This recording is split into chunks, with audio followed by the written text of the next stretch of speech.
Hey guys, welcome back to the channel for this long-awaited second part of this painting series. What do you mean long-awaited? It's been over a year. Well, you know, starting a new job, trying to do YouTube and be a full-time teacher at the same time ends up being a bit harder than you think. I'm here now, so let's get into it.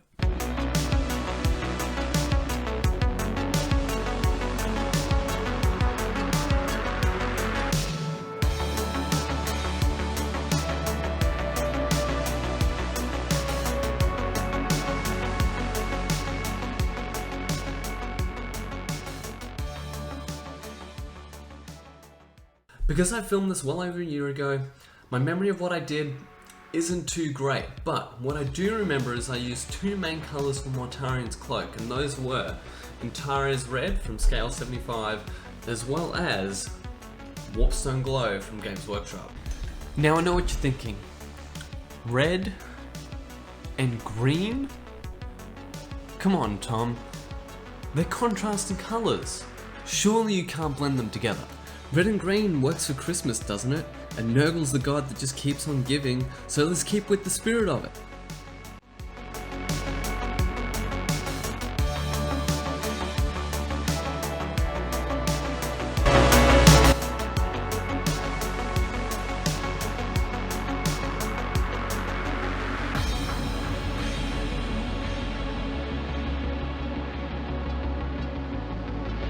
But really, I saw Pete the War Game do it one time, and it looked pretty cool, so let's just get back into the drawing.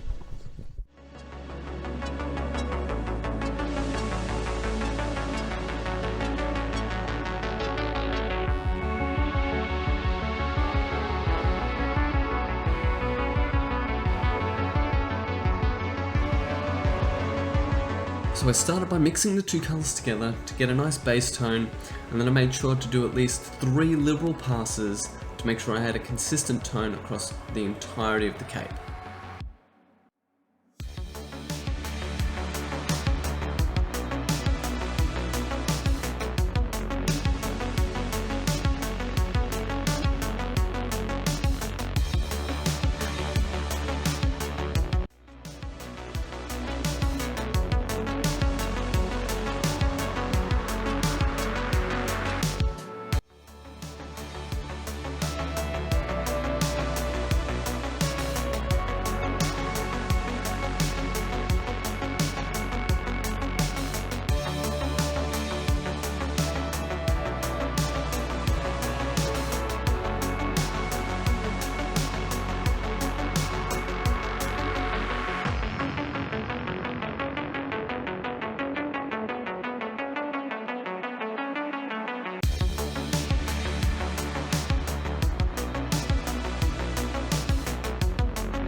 So Morty's got these weird, flowy, drapey, clothy bits that have been painted like smoke on the box art.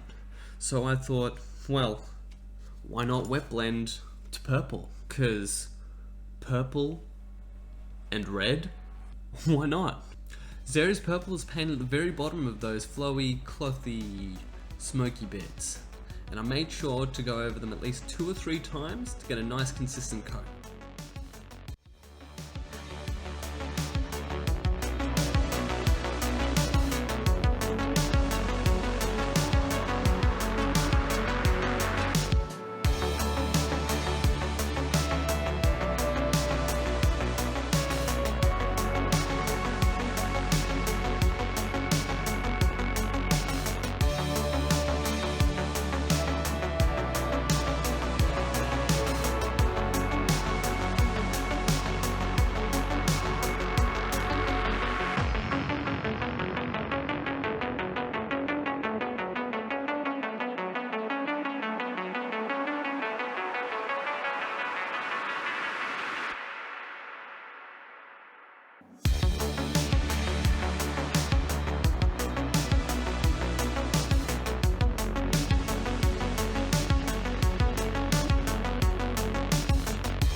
that I went straight into wet blending the green and the red together.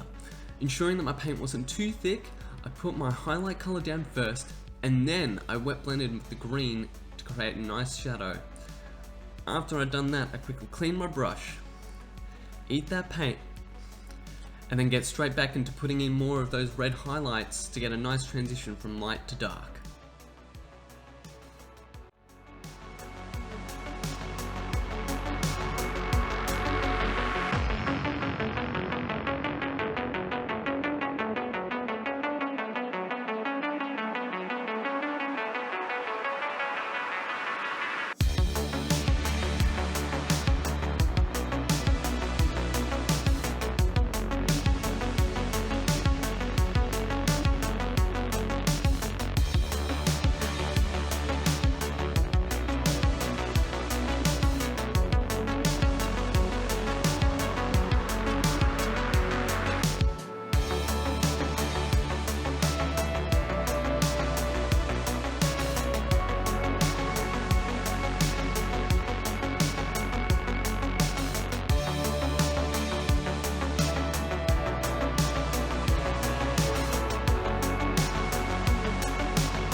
This process was repeated until I was satisfied with the transitions across the entirety of the cloak.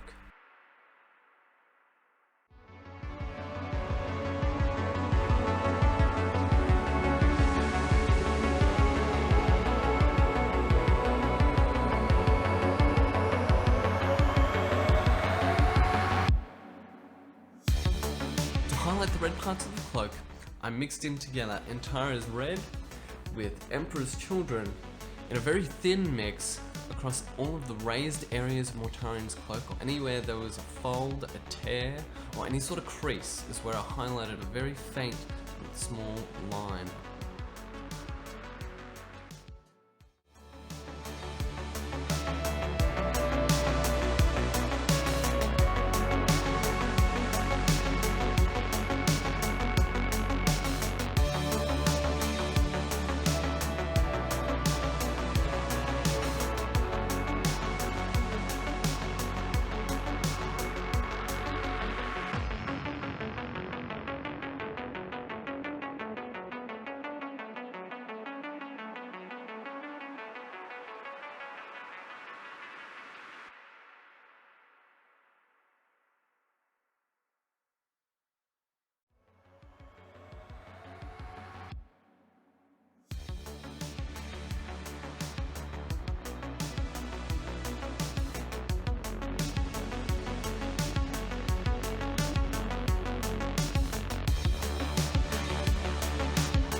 Starting to build the highlights up on these smoky cloth bits that are somehow holding up Mortarion's huge frame, I was using some more Xeria's purple to build up a more consistent base tone, then following up with some Warlord purple mixed in with that to start building up some highlights. Now, at the end result of this, it was starting to look a little bit flat, so I brought in some Emperor's Children as well as some Ice Yellow to be building up those highlights into an even greater intensity.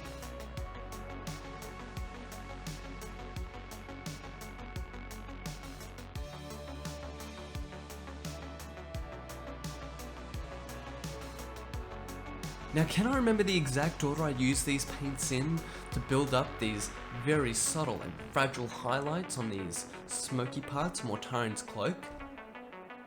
No I can't, because I'm not a remembrancer, but I do remember needing to use a lot more Ice Yellow than what I thought I was going to use.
Now in the end, it ended up looking something a bit like this.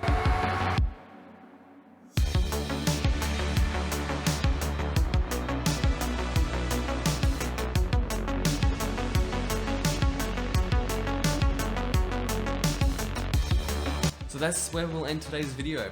I hope you were able to glean some sort of useful information from this, and as always, I'd like you to give me a like, chuck us a subscribe, follow me on all the social medias, and I'll see you. On the box art, Morty's got these weird, drapey, fluffy, flowy bits down the bottom connecting him to the base. And I thought to myself, well, I don't want to do exactly what they've done, so what I'm going to do is talk my mouth and run my mouth so you are just perpetually staring at my face for the next 5 minutes.